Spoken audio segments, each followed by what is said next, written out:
प्रिय विद्यार्थियों, स्वागत आपका श्री श्याम स्कूल भादरा के यूट्यूब चैनल पर। देखिए, हम बात कर रहे हैं +2 ज्योग्राफी से संबंधित, और इसके अंतर्गत हम बात कर रहे थे जनसंख्या का जो 5वां लेसन है हमारा, उसकी हम बात कर रहे थे।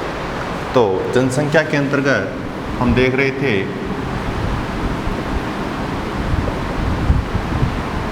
प्रवास की बात कर रहे थे हम, प्रवास के प्रकारों की बात की हमने। उसके बाद में प्रवास के क्या क्या परिणाम निकल रहे हैं उसकी हमने बात कर। तो प्रवास का जो टॉपिक था हमारा वो कंप्लीट हो गया था। उसके बाद में उसी लेसन में एक टॉपिक और मिला है हमें, मानव विकास। इसकी हम बात करेंगे कि मानव विकास की संकल्पना किस प्रकार से हैं और इसके अंतर्गत किस प्रकार के तथ्यों का उल्लेख हमें मिलता है। तो देखिए, मानव विकास, इस विकास की हम बात करेंगे तो विकास एक बहुआयामी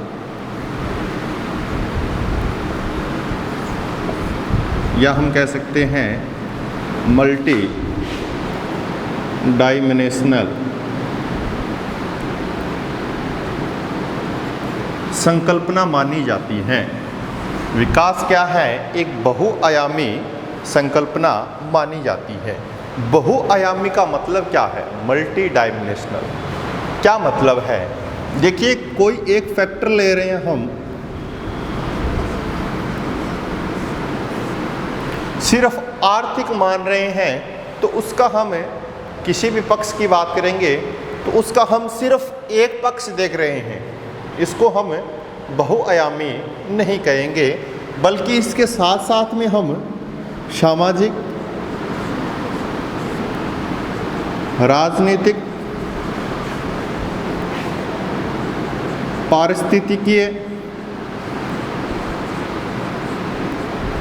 नैतिक, संस्थागत, इन सभी पक्षों की हम बात करते हैं तो उसको हम बोलेंगे मल्टी डायमेंशनल या बहुआयामी। और विकास के संदर्भ में देखेंगे कि विकास की संकल्पना कैसी है? बहुआयामी है। तो इसका तात्पर्य ये है कि विकास के अंतर्गत हम सिर्फ एक तथ्य का उल्लेख नहीं करते हैं, बल्कि इसके अलावा आर्थिक है, सामाजिक है, राजनीतिक है, पारिस्थितिकीय है, नैतिक है, संस्थागत है, ये सभी पक्षों की हम बात करेंगे तो वो क्या कहलाएगा? एक विकास की संकल्पना कहलाएगी। और इसके अंतर्गत क्या है? इस प्रक्रिया के अंतर्गत हम विकास की प्रक्रिया की बात करते हैं कि भी इन पक्षों का अध्ययन करके हमें क्या करना है या हमें क्या प्राप्त होता है। तो देखिए, विकास का जो मुख्य आधार होता है, उद्देश्य होता है, वो क्या होता है? लोगों के आर्थिक जीवन में क्या करना है? सुधार करना है। लोगों के आर्थिक जीवन में हमें क्या करना है? सुधार करना है। या हम कह सकते हैं, हमने यहाँ पर स्लैश लगाया है, या हम ये कह सकते हैं कि मानव कल्याण में वृद्धि करने के लिए, ठीक है, या दोबारा से स्लैश लगाया हमने, या हम ये कह सकते हैं कि लोगों के या जीवन की गुणवत्ता में वृद्धि करने। देखिए, या तो हम कह सकते हैं जो विकास की बात चल रही है, विकास की संकल्पना में निम्न पक्षों को देखा जाता है और इन पक्षों से हमें क्या करना है कि लोगों के आर्थिक जीवन में सुधार करना है, या हम ये कह सकते हैं मानव कल्याण में वृद्धि करनी है, या हम ये कह सकते हैं जीवन की गुणवत्ता में वृद्धि करनी है या उसका उन्नयन करना है। तो निम्न तथ्य हमें स्पष्ट हुए। इन तीनों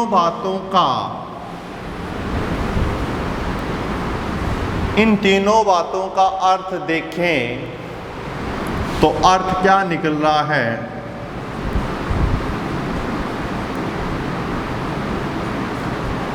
लोगों का कल्याण करना, या हम कह सकते हैं कि जो मानव है, मानव कल्याण है, लोगों का कल्याण ही क्या कहलाता है? विकास कहलाता है। या हम कह सकते हैं मानव का जो कल्याण है वो कल्याण ही किस में समाहित होता है? विकास में समाहित होता है। तो ये हमने बात की है विकास से संबंधित कि विकास का अर्थ क्या होता है, और इनके पक्षों की हमने बात कर ली है।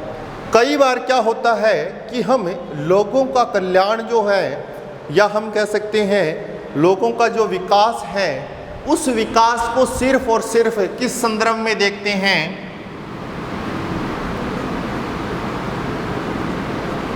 किस संदर्भ में देखते हैं?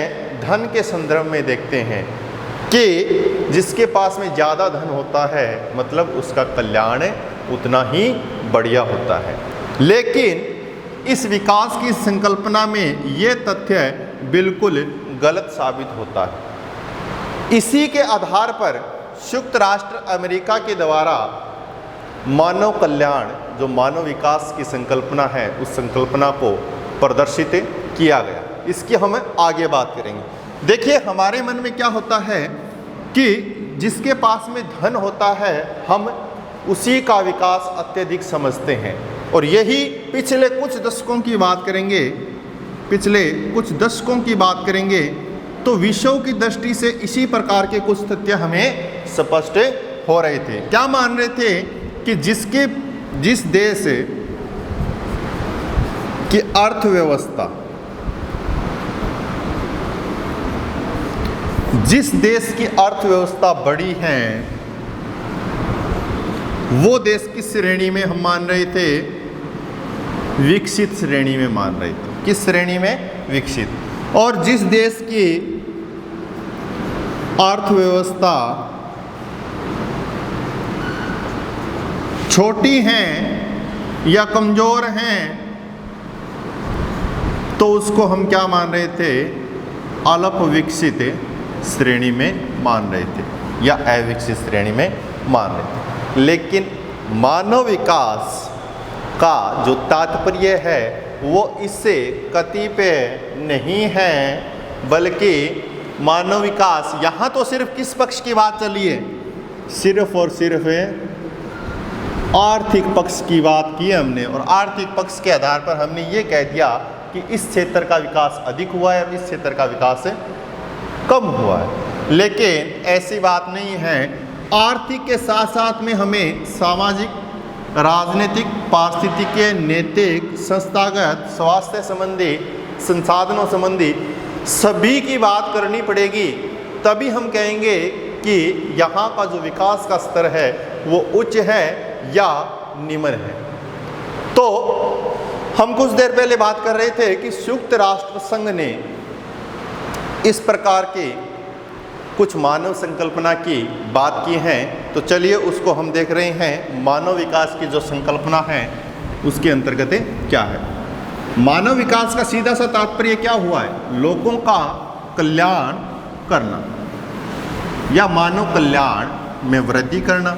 इस प्रकार के तथ्य हमें स्पष्ट हुए हैं। तो देखिए मानव विकास की संकल्पना की हम बात कर रहे हैं, कंसेप्ट की।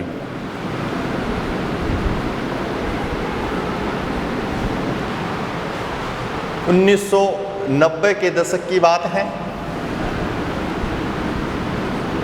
1990 की बात। अर्थशास्त्री थे,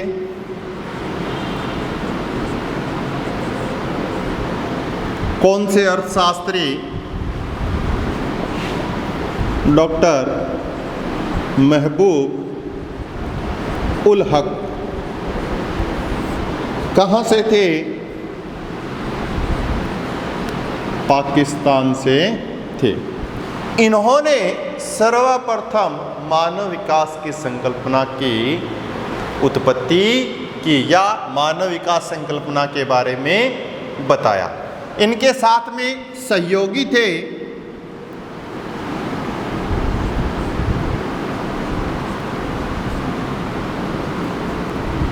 अमर्त्य सेन, जो कहाँ से थे? भारत के थे। इनके सहयोगी अमर्त्य सेन जो भारत से थे, इन्होंने मानव विकास की संकल्पना प्रस्तुत की। और इन्होंने जो मानव विकास की संकल्पना प्रस्तुत की उसके अंतर्गत क्या कहा? उसके अंतर्गत कहा लोगों के जीवन में सुधार लाना व लोगों के जीवन में सुधार लाना व विकल्पों में वृद्धि करना क्या कहलाएगा? मानव विकास कहलाएगा। किसके द्वारा प्रस्तुत किया गया? डॉक्टर महबूब उल हक। भी क्या बताया इसने कि लोगों के जीवन में सुधार लाना और उन्हीं लोगों के लिए हमें क्या करना है? विकल्पों में वृद्धि करनी है। विकल्पों का अर्थ यही है कि सिर्फ एक क्षेत्र में वो व्यक्ति कार्यरत नहीं हो। मान लो ये आर्थिक क्षेत्र है, कोई व्यक्ति सिर्फ एक पक्ष की बात नहीं करेगा, सिर्फ उसके पास में यही विकल्प नहीं होगा कि वो आर्थिक क्षेत्र में पैसा ही कमा सकता है, समाज से उसका कोई लिंक नहीं है, ऐसी बात कतई नहीं थी। साथ साथ में व्यक्ति क्या हो? सामाजिक हो। साथ साथ में व्यक्ति राजनीतिक गतिविधियों से भी जुड़ा रहे। साथ साथ में व्यक्ति में क्या हो? नैतिकता हो, नैतिक कार्यों में संलग्न हो। तो ये क्या है? ये अलग अलग विकल्प हैं। इन विकल्पों में ही क्या करनी है? हमें वृद्धि करनी है। और साथ साथ में लोगों के जो जीवन है उस जीवन में हमें क्या लाना है? सुधार लाना है। सुधार का मतलब ये नहीं कि हमारे पास में धन आ जाएगा, पैसा आ जाएगा तो हमारा जीवन सुधर जाएगा, कतई नहीं होता है ऐसा। कुछ पारिवारिक संबंध भी होते हैं जिनसे व्यक्ति क्या है? स्वस्थ बना रहता है। ठीक है। इसके बाद में स्वास्थ्य की बात कर सकते हैं हम, शिक्षा की बात कर सकते हैं हम। निम्न कारण हो सकते हैं जीवन में सुधार लाने के लिए। ठीक है। सिर्फ एक फैक्टर यही नहीं है, आर्थिक ही नहीं है, धन ही नहीं है जो जीवन में सुधार ला सकता है। इसके अलावा भी कई फैक्टर ऐसे होते हैं जिससे व्यक्ति का जीवन सुधर सकता है। तो देखिए, सिर्फ और सिर्फ मानव विकास की जो संकल्पना है उसमें हम किसकी बात कर रहे हैं? मनुष्य की या मानव की बात कर रहे हैं। तो केंद्र बिंदु कौन हो गया? केंद्र बिंदु कौन हो गया? केंद्र बिंदु मनुष्य हो गया, या हम कह सकते हैं मानव हो गया। हम इसी के कल्याण की बातें कर रहे हैं। अब इसके बाद में संयुक्त राष्ट्र संघ, संयुक्त राज्य अमेरिका,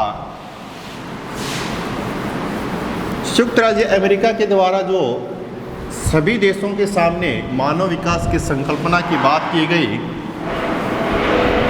तो सभी ने इस पर सहमति जताई। सहमति जताने के बाद में एक संस्था है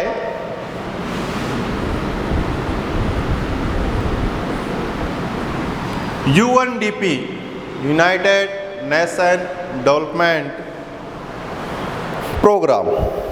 ये बात करें संयुक्त राष्ट्र विकास कार्यक्रम की बात करें तो इन्होंने क्या कहा कि चलिए ठीक है, अच्छी बात है मानव विकास की, हम मानव विकास को प्रत्येक देश में देखेंगे। और किस आधार पे देखेंगे? हम एक सूचकांक बनाएंगे। क्या बनाएंगे? सूचकांक बनाएंगे। किसका सूचकांक बनाएंगे? मानव विकास का। किसने कहा? UNDP ने कहा। संयुक्त राष्ट्र विकास कार्यक्रम। इन्होंने कहा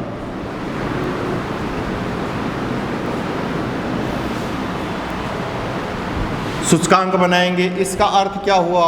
ह्यूमन डेवलपमेंट सूचकांक का अर्थ होता है इंडेक्स। एक इंडेक्स बनाएंगे जिसमें से अंक देंगे और जितने ज़्यादा अंक जिसके होंगे हम उसको क्या मानेंगे?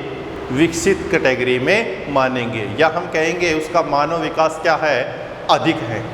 तो इन्होंने क्या किया? सूचकांक में अंक दिए, 0 से लेकर इन्होंने 1 तक अंक प्रदर्शित किए, 0 से लेकर 1 तक अंक प्रदर्शित किए, और 0 के बाद में पॉइंट तक ही चलेगा। 0 के बाद में हम 0 से 1 की बात करते हैं तो पॉइंटों के अंदर बात करेंगे। इन्होंने कितने डिजिट लिए? 3 डिजिट लिए। पॉइंट के बाद में कितने डिजिट लिए? 3 डिजिट लिए। जैसे हम बात कर सकते हैं 0.698, जैसे हम बात कर सकते हैं 0.32, 0.943। इस प्रकार से इन्होंने अंक देने शुरू किए प्रत्येक देश को। लेकिन अंक देने का आधार क्या था? क्या आधार था? किस आधार पे इन्होंने अंक दिए? देखिए, उसी की हम बात कर रहे हैं। सबसे पहली चीज इन्होंने क्या चीज चेक की? शिक्षा चेक कि भी साक्षरता का जो प्रतिशत है, साक्षरता की जो दर है, वो उस देश में कितनी पाई जाती है। जैसे 0 से 100% तक। अब किसी क्षेत्र में 70% शिक्षा का स्तर है, किसी में 50% शिक्षा का स्तर। उसी के आधार पर इन्होंने क्या किया है? मानव विकास सूचकांक में नंबर देने शुरू कर दिए। दूसरा क्या चीज चेक की इन्होंने? स्वास्थ्य सेवाएं। जो चिकित्सा सेवाएं हैं, मेडिकल लाइन की बात करेंगे हम, कि लोगों के जो स्वास्थ्य की बात की जाती है, क्या गंभीर बीमारियों के लिए निदान किया जाता है क्या उस क्षेत्र में, या वो इस दृष्टि से कमज़ोर है क्या? इन चीज़ों का आंकलन किया गया। या हम कह सकते हैं जीवन प्रत्याशा। अब जीवन प्रत्याशा का अर्थ क्या है? जीवन प्रत्याशा का अर्थ होता है जीने की आयु, जीने की आयु या जीने की इच्छा। हम कह सकते हैं कि व्यक्ति कितनी आयु तक अपना जीवन व्यतीत करता है, उसी को हम क्या कर रहे हैं? देख रहे हैं। उसी आयु को हम क्या कर रहे हैं? देख रहे हैं। तो इसके अंतर्गत 2 जो प्रमुख कारक हैं, उन दोनों प्रमुख कारकों की हमने बात कर ली है। और आगे एक कारक आता है, तीसरा कारक संसाधनों की पहुंच। जीवन प्रत्याशा की बात करेंगे तो 25 वर्ष से लेकर 85 वर्ष तक मैक्सिमम, मिनिमम और मैक्सिमम। संसाधनों की पहुंच, शिक्षा का स्तर देख लिया, उसके बाद में हमने देख लिया स्वास्थ्य, और उसके बाद में हम देख रहे हैं कि जिस क्षेत्र में शिक्षा और स्वास्थ्य बेहतर है, क्या उस क्षेत्र में संसाधन भी हैं, या वो दूसरे देशों से मंगवाता है, आयात करता है, या उसके पास में संसाधनों की कमी है, किस प्रकार से उसका आर्थिक स्तर चल रहा है। तो वहाँ के संसाधनों की पहुँच कितनी है, ये भी देखा जाता है किसमें? मानव विकास। या हम कह सकते हैं जीडीपी,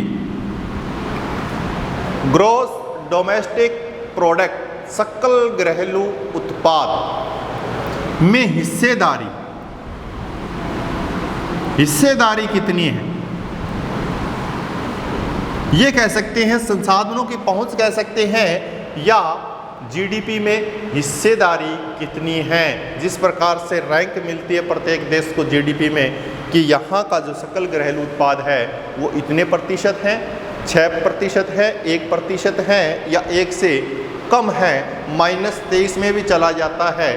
तो इस प्रकार से जीडीपी में कितनी हिस्सेदारी है। तो ये जीडीपी क्या है, क्या है? देश की जितनी भी वस्तुएं और जितनी भी सेवाएं होती हैं उनका जो मूल्य होता है उन सेवाओं और वस्तुओं का, वही क्या कहलाती है, जीडीपी। तो हम सामान्य अर्थ देख सकते हैं कि वहाँ की क्या बात कर रहे हैं, संसाधनों की बात कर रहे हैं हम। वहाँ के संसाधन, जितने भी संसाधन हैं उसका हमने क्या रख लिया, एक मूल्य रख लिया, उसको हम किस में प्रदर्शित कर रहे हैं, जीडीपी में प्रदर्शित कर रहे हैं। तो या तो हम कह सकते हैं संसाधनों की पहुंच या हम कह सकते हैं जीडीपी। तो देखिए मानव विकास के 3 प्रमुख आधार होते हैं और इन्हीं आधार पर प्रत्येक देश को क्या मिलता है, अंक मिलता है। और उस अंक से हम ये देखते हैं कि किसका स्कोर अधिक है और किसका स्कोर निम्न है, इसकी हमें बात करते हैं। तो ये 3 कारक हैं, इसको याद रखना।